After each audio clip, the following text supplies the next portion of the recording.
New Saidabad शहर में राजड़ बिरादरी जो हैदराबाद जे सहाफ़ी मथां कातलाणे हमले जा जवाबदार गिरफ़्तार न करण ख़िलाफ़ रैली कढी एहतिजाजी मुज़ाहिरो कयो वियो। हिकु हफ़्तो अॻु हटड़ी थाणे जे हद अलीआबाद कॉलोनी में सहाफ़ी यूनुस राजड़ जी कार मथां अंधाधुंध फायरिंग करण जे नतीजे में संदसि ज़ाल फहमीदा मौके ते ई क़त्ल थी वई हुई ऐं संदसि पुटु क़दर हुसैन दिमाग़ में गोलियूं लॻण सबबि लम्स हैदराबाद में ICU वार्ड में ॻणती जोगी हालत में दाख़िल आहे ऐं संदसि वालिद ऐं सहाफ़ी यूनुस राजड़ सख़्त ज़ख़्मी थी पिया हुआ। इन वाक़े जी FIR दाख़िल थियण बावजूद मुख्य जवाबदार अयाज़ चांडियो ऐं उन जा साथी गिरफ़्तार न थियण ख़िलाफ़ न्यू सईदाबाद में राजड़ बिरादरी जे सवें माण्हुनि पारां मालपीड़ीअ खां स्टेशन चौक ताईं रैली कढी जवाबदारनि जी गिरफ़्तारी लाइ सख़्त नारेबाज़ी कई। इन मौक़े ते मुज़ाहिरीन जी अॻवानी कंदड़ शेर अली राजड़, ज़हूर बख्श राजड़, मोहम्मद कासिम राजड़, अली हसन राजड़, मोहरम राजड़, नदीम कीरियो ऐं ॿियनि मुज़ाहिरे खे ख़िताब कंदे चयो त हिकु हफ़्तो गुज़रण बावजूद हटड़ी थाणे जी पुलिस कातलनि सां बुट बणियल आहे। मुख्य जवाबदार अयाज़ चांडियो दिलदार ख्वाजा अहमद उर्फ केटू खे गिरफ़्तार न कयो वियो आहे। हिननि सिंध जे वॾे वज़ीर Syed Murad Ali Shah, IG Sindh police DIG Hyderabad खां मुतालबो कयो आहे त वाक़े में मुलविस जवाबदारनि खे गिरफ़्तार करे खेनि इबरतनाक सज़ा ॾिनी वञे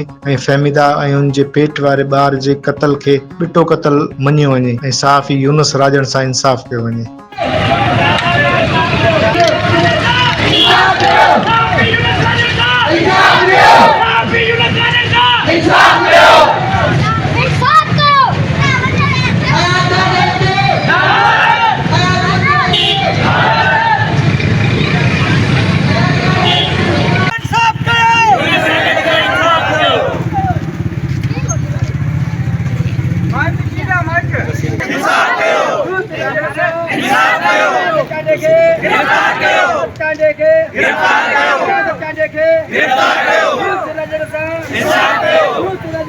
इंसाफ